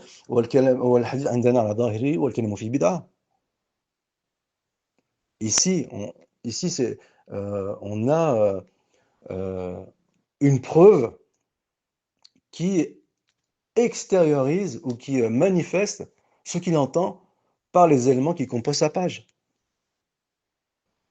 Au minimum, il se contredit. Donc, il faut le pointer. Tu es en train de te contredire. Tu es en train de supposer que les doigts font partie de la main, ce qui est totalement faux. Donc, question, il est complètement effaré là, le chrétien. Est-ce que ses doigts sont sur sa main ou non? Réponse, non. Il n'y a pas de toucher. Il est impossible pour Ibn Taymiyyah qu'il y ait contact entre Dieu et sa création. Et ça, c'est un consensus. Et bien sûr, ça fait rire. La main est relatée avec les autres attributs, il s'agit d'une interaction entre différents attributs et non pas d'une composition. C'est pas moi qui l'ai dit. Étant donné que la composition est impossible au sujet d'Allah, c'est pas moi qui le dis, Akhi, c'est toi. En 1 minute 20, tu dévoiles ton credo. Ce n'est pas de ma faute. Ne mets pas le tort sur moi. Ne me jette pas la pierre. Pierre, c'est pas l'allusion. Et donc, on continue. La raison. Donc, ici, on va amener un argument rationnel. Bien sûr, non pas un argument aristotélicien, mais un argument rationnel qui a recours à la raison saine et naturelle et non pas la raison aristotélicienne. La raison. Quand on dit que 10 dépend de 10, cela ne veut pas dire qu'il dépend d'autre chose. Allah a le plus haut des exemples. Quand on dit qu'Allah dépend de son être, cela ne veut pas dire qu'il dépend d'autre chose. On peut toujours avancer que 1 dépend de 10, mais c'est uniquement dans la mesure où la partie dépend de son tout. On peut donc avancer sans crainte, a fortiori que le tout dépend de son tout. Il est en effet plus évident pour un tout de dépendre de ses parties que de dépendre de son tout.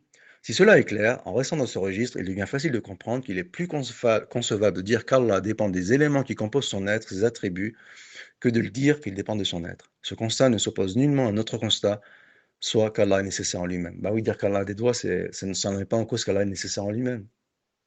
Remarque, les innovateurs, les hérétiques, ont leur propre conception de la relation qui existe entre un sujet et ses attributs. Ah bon? Loin de respecter les exigences de la langue, eh oui, leurs définitions, elles sont philosophiques. Après, ils te disent quelle est ta définition de la composition. Loin de respecter les exigences de la langue, ils parlent de parties dont serait composé un sujet. On est au cœur du sujet là. Or, on peut certes leur concéder ce vocabulaire par commodité, par condescendance, c'est ce que fait Ibn Taymiyya. Mais Ibn Taymiyya, il arrive pas à la conclusion que l'attribut est à rejeter ou est dénaturé. Il arrive à la conclusion inverse, que l'attribut est établi. Or, on peut certes leur concéder ce vocabulaire par commodité ou par condescendance, mais l'essentiel est de savoir qu'il est matériellement impossible de trouver un sujet dénué des attributs. Bah oui, c'est impossible qu'il y ait Allah sans doigt. Euh, on peut dire, est-ce qu'il est impossible d'avoir un être humain sans ses doigts? Il y a une considération. On va dire, s'il est normalement constitué, eh bien, il ne veut pas avoir de d'essence sans sa main et sans ses doigts, s'il est normalement constitué. Et dans le cas d'Allah Azzawajal, ses attributs ils sont intrinsèques et dans ce sens, il est impossible qu'Allah il soit dénué de sa main et de ses doigts. Que tu dises que ses doigts font partie, sont considérés comme une partie et que la définition de partie, eh bien, c'est-à-dire qu'on peut séparer cette partie de l'essence, eh bien ça, c'est ta définition à toi. Elle ne m'engage en rien, moi.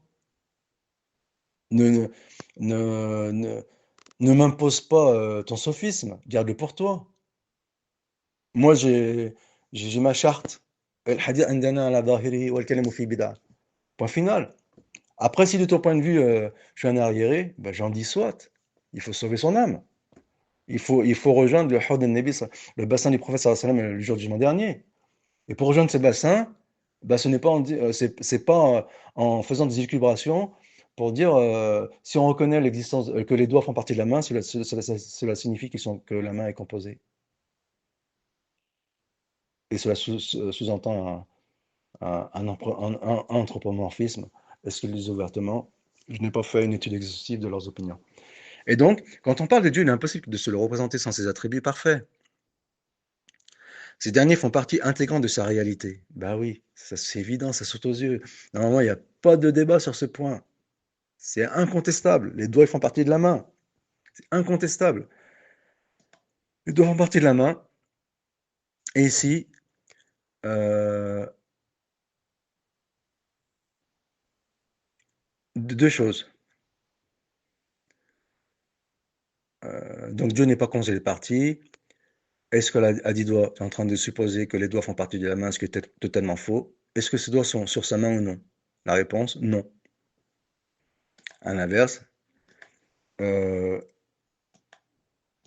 lorsqu'on a recours à la raison saine, on dit, dans ce sens, on ne peut les dissocier de son être. Ces derniers, les attributs parfaits, Donc, quand on parle de Dieu, il est impossible de se le représenter sans ses attributs parfaits. Ça, c'est la raison saine. Et ce que nous met, les éléments que notre ami il a utilisés pour fustiger le chrétien, ce qu'il n'a pas fait, même malgré le titre trompeur de la vidéo, sauf s'il entend par là qu'il l'a fustigé sur la Trinité, soit, mais on y a laissé des plumes avec toi. On déforme les noms-attributs divins pour réfuter la Trinité. Et donc, est-ce que ses doigts sont sur sa main ou non? En réponse, non. Là, on,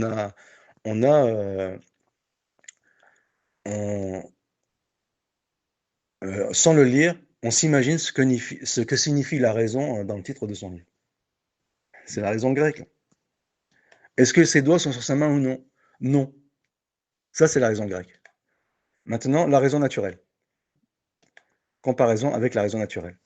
Quand on parle de Dieu, il est impossible de se le représenter sans ses attributs parfaits. Ces derniers font partie intégrante de sa réalité, la raison naturelle. Dans ce sens, on ne peut les dissocier de son être, la raison naturelle. On peut certes dire qu'ils sont différents de son être, mais quand on évoque son nom, on fait allusion à l'addition. Grande dame, on a parlé de l'addition des deux, être plus attribut. Vas-y, va nous chercher un, un vice de forme, euh, comme tu as l'art de le faire. Trouve-nous un vice de forme. Ici, c'est la parole d'Ibn Taymiyyah. Va nous chercher un vice de forme. Ici, nous sommes dans la raison naturelle, nous ne sommes pas dans la raison aristotélicienne. Donc, il faut maintenant, la prochaine étape, ce sera d'étudier ton livre. Inch'Allah, j'espère en avoir un exemplaire. Si tu veux m'en offrir un, je t'en serai énormément reconnaissant, barakallahu fik. Ainsi, si les attributs d'Allah sont autre chose que son essence, ils ne sont pas extérieurs à lui. Ils ne sont pas autre chose que son nom. Il n'est donc pas pertinent d'avancer qu'Allah peut se passer de ses attributs parfaits. Ils disent en Majmou al-Fatawa, ce qui nous pousse vers l'étape suivante de notre discours. Et oui, on va enfoncer le clou. Je suis désolé pour toi, on va te laisser respirer après. Les attributs sont-ils supplémentaires à l'essence? C'est le genre d'expression à double tranchant. Encore une fois, quelle est ta définition de la composition? Si on entend par là qu'Allah a une essence qui existe par elle-même sans avoir besoin d'attributs, alors nous répondons qu'elle est complètement erronée. Cette opinion, elle est complètement erronée. Elle n'a aucun lien avec la raison naturelle, mais elle fait partie de la raison aristotélicienne. Elle est empruntée à la raison aristotélicienne. Néanmoins, elle peut vouloir dire que les attributs sont supplémentaires à l'essence dans le sens où ils sont différents d'elle et qu'il est possible mentalement de faire cette distinction. Et c'est ce qu'on fait. On dit que les doigts font partie de la main et qui font partie de la main dans le sens où ils sont différents de la main. Et la main, elle fait partie de l'essence dans le sens où l'essence est différente de la main, mais ce n'est pas dans le sens où, comme tu laisses entendre que c'est une composition, donc ça signifie que c'est un corps alors que Dieu n'est pas un corps. Même si toi tu le dis de façon autrement, en mettant en avant le sophisme Sifalat Sof. Donc, dans ce cas, il n'y a pas de mal à l'utiliser, tout en sachant que dans la réalité, il ne peut y avoir une essence dissociée des attributs qui la particularise. Bah oui, votre sophisme est purement mental, c'est la raison pour laquelle je l'appelle sophisme d'ailleurs. En outre, les anciens et les grandes références traditionnalistes n'ont jamais imaginé une essence dépourvue de ces attributs. Alors, on garde ce parole. En outre, les anciens et les grandes références traditionnalistes n'ont jamais imaginé une essence dépourvue de ces attributs avant qu'on puisse leur faire dire que ces attributs étaient supplémentaires à l'essence. Il dit ça il dit ça dans Majmou al-Fatawa, 5e volume, page 283, et c'est dans ce même volume, il parle du Nuzul. Le Kitab al-Nuzul, il est dans le 5e volume. Alors, est-ce qu'on a bien retenu ce qu'il vient de dire ici, Ibn Taymiyyah? Parce que c'est Ibn Taymiyyah qui parle, ce n'est pas moi. On va comparer maintenant avec le débat de Haut le menteur. Est-ce que ses doigts sont sur sa main ou non? Réponse du chrétien, effaré. Le chrétien, il est effaré. Il dit, la Uthaymin, il a dit, vous dites ça, les salafis disent ça. Réponse, non, il n'y a pas de toucher. Même sans il n'y a pas de toucher, ce qu'il a dit un peu plus tard. Est-ce que ses doigts sont sur sa main ou non? Réponse, non. Comparons avec Ibn Taymiyyah et la raison naturelle. Les anciens, les grandes références traditionnalistes n'ont jamais imaginé une essence dépourvue de ces attributs, avant qu'on puisse leur faire dire que ces attributs étaient supplémentaires à leur essence. Mais encore, on va encore enfoncer le clou. Ce point mérite de plus amples explications. Pour mieux comprendre la chose,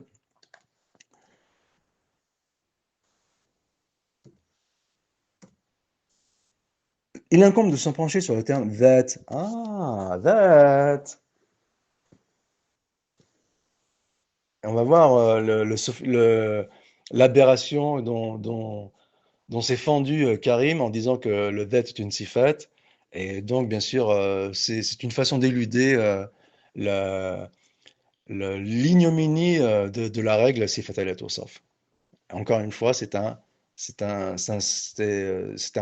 procédé dialectique qui consiste à, à occulter ses propres tares en les projetant sur son adversaire. Donc, pour mieux comprendre la chose, il incombe de se pencher sur le terme that, qui est le féminin de vous. Notons tout d'abord qu'au départ, il n'était jamais utilisé seul, dans le sens où il était utilisé avec un autre terme avec lequel il y avait un rapport d'annexion, idafa. En l'occurrence, concernant Dieu, il était annexé à sifa. Ça, c'est Ibn Taymiyyah qui parle. En l'occurrence, concernant Dieu, il était annexé à sifa. That ou sifatin. That ou sifatin désigne un être qui est doué d'attributs. En d'autres termes, Allah est doté du savoir, de l'ouïe et de la vue. Les anciens ne l'utilisaient dans aucun autre sens. C'est seulement après l'avènement du Kélem qu'il prit une nouvelle extension. Il désigne désormais pour les mutakallimin une essence dépourvue d'attributs. Donc, concernant Dieu, il était annexé à sifat, dhat ou sifat, qui désigne un être qui est doté d'attributs. En d'autres termes, Allah est doté du savoir, de lui, de la vue, et de la main et des doigts. Les anciens ne l'utilisaient dans aucun autre sens, c'est seulement après l'avènement du Kalem qu'il prit une nouvelle extension.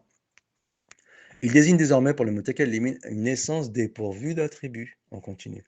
Certes, certains textes font mention de Dhatullah. Selon un hadith authentique, notamment, Ibrahim n'a jamais menti sauf dans 3 situations. Mais à chaque fois, il le faisait pour Dhatullah. Il le faisait pour gagner son agrément et plaire à son visage. Il existe une relation de possession entre Dhat et le nom qui l'accompagne. Allah connaît ce qu'il y a dans le cœur. Il connaît le fond des pensées qui sont cachées dans les poitrines. Dhat sudur. Il y a donc une relation de possession entre la poitrine et les pensées qu'elle renferme. Donc, Dhu et Dhat peut être annexé à des noms communs. Dhu ilm désigne une personne qui a du savoir ou qui est dotée de savoir. Ain Dhatu ma est une source ayant de l'eau ou à des noms propres. Dhu amr. Par ailleurs, Dhat exprime également une relation entre les attributs et le sujet, nefs, avec lequel ils sont annexés. Exemple, nefsun dhatu ilm désigne une personne douée de savoir. Néanmoins, la langue ne s'encombre plus d'un tel procédé. Pour faire court, passe directement au terme that qui remplace désormais le sujet. Ainsi, par extension, that utilisé sans annexion est synonyme de nefs, désignant une entité ou une personne qui possède ou qui est dotée d'attributs. Or, cette relation de possession que renferme le terme dette demeure toujours, mais implicitement. Donc, dette utilisée sans annexion est synonyme de nefs, désignant une entité ou une personne qui possède ou qui est dotée d'attributs. Or, cette relation de possession que renferme le terme dette demeure toujours, même implicitement. Il ne peut y avoir un sujet sans attribut, du noir sans couleur, un savoir sans savoir, sans savant ou un savant sans savoir. Désormais, l'article L dans that, qui est la contraction de that, remplace ou compense cette relation implicite. Dans le cas de Dhatullah, on comprend automatiquement qu'il existe une relation indissociable entre l'essence d'Allah et ses attributs essentiels. C'est ce que j'essayais de dire autrefois, j'ai dit de façon maladroite. Soit, c'est pas grave. J'ai utilisé attribut dans sifa dans mon cas, c'est un abus de langage. Je ne suis pas en train de théoriser l'hérésie. C'est pas comme la règle hérétique sifalato sauf. Mais comme on dit, l'amour en aveugle, on est complaisant avec ce qu'on aime et on l'est beaucoup moins avec ce qu'on aime moins. J'ai oublié l'expression en arabe, tant pis. Retour à la question. Si cela est clair, à quoi bon se demander si les attributs sont ou non complémentaires à l'essence? L'intérêt d'une telle question se fait ressentir lorsque les Jahmites entrent en scène. Ces derniers ne conçoivent pas qu'Allah soit doté d'attributs parfaits. Ils reprochent aux musulmans d'ajouter des attributs à l'essence divine. Les longues polémiques qui opposèrent à travers l'histoire les Jahmites à leurs détracteurs, toutes tendances confondues, engendrèrent le principe selon lequel les attributs sont supplémentaires à l'essence. Les détracteurs des Jahmites ne voulaient pas dire par là que l'essence ne se distinguait des attributs, mais ils réfutaient la conception jahmite selon laquelle l'essence était dépourvue d'attributs. Une telle représentation est purement mentale, comme toujours, mais elle est concrètement impossible. C'est comme s'imaginer, toute proportion gardée, un palmier sans tronc, sans feuilles, ni racines, etc. Ainsi, tout devient plus clair et se dissipe la confusion que pouvaient faire régner les termes comme supplémentaire, ajouter, additionner. Il est faux d'en comprendre qu'on ajoute quelque chose à ce qui est déjà complet. Cependant, ils apportent un renseignement supplémentaire sur le credo du musulman, soit qu'Allah est doté d'attributs. Une seule unité ne peut procéder de l'un. Pour finir, il nous reste à discuter du principe métaphysique, selon lequel Dieu est un et une seule unité ne peut procéder de lui. Les philosophes ont mis sur pied ce principe en vue d'exempter Allah de tous ses attributs. Or, ce malheureux principe implique deux choses encore plus tristes que celles auxquelles il voulait échapper. Ce principe implique de renier l'une des plus grandes particularités d'Allah. Il faut savoir tout d'abord que toutes les créations sont dépendantes les unes des autres, et qu'il n'en existe aucune qui aurait une autonomie absolue. Elles ont besoin de s'associer et de s'entraider dans leur action, qui deviennent effectives à condition qu'aucun obstacle ne vienne les contrecarrer. En dehors d'Allah, rien ni personne n'est capable de faire quoi que ce soit sans s'appuyer sur une aide extérieure ou sur une cause qui est indépendante de sa volonté. Allah est le créateur absolu et le Seigneur absolu. Et personne d'autre que lui ne mérite une telle désignation. Il est donc faux et complètement aberrant de dire qu'une seule unité ne peut procéder de l'unique, étant donné qu'il est le seul créateur de toutes choses et qu'il n'existe aucune créature autonome. Exemple, les rayons du soleil ont certes une cause naturelle qu'on peut matériellement expliquer, mais le soleil n'est pas le seul intervenant dans ce phénomène. Donc c'est aussi par ce biais que Ibn Taymiyyah a réfuté la Trinité. Ils sont en effet le résultat d'une réflexion sur un corps extérieur. La présence réclame réclame deux choses, la présence d'un corps et l'absence d'obstacles, exemple un rideau, qui les empêcherait de parvenir à ce corps. Résultat, toutes les créations sont impuissantes et tributaires d'autre chose. Avec ce principe, nos amis philosophes ne font rien d'autre que de mutiler l'une des grandes particularités du Seigneur de l'univers, et qui n'est autre que l'indépendance et l'autonomie absolue. Ce principe implique de mentalement se représenter une chose qui n'a aucune existence extérieure, encore une fois. On est en plein sophisme aristotélicien. Nous avons déjà expliqué ce point dans une précédente et nous en reparlerons, Inch'Allah, dans les prochaines séries d'articles, en l'occurrence pour ce qui nous concerne les vidéos, qui sera consacré aux deux plus grands arguments que les tenants du Tarkib utilisent pour conforter leur tendance. Wabillahi tawfiq.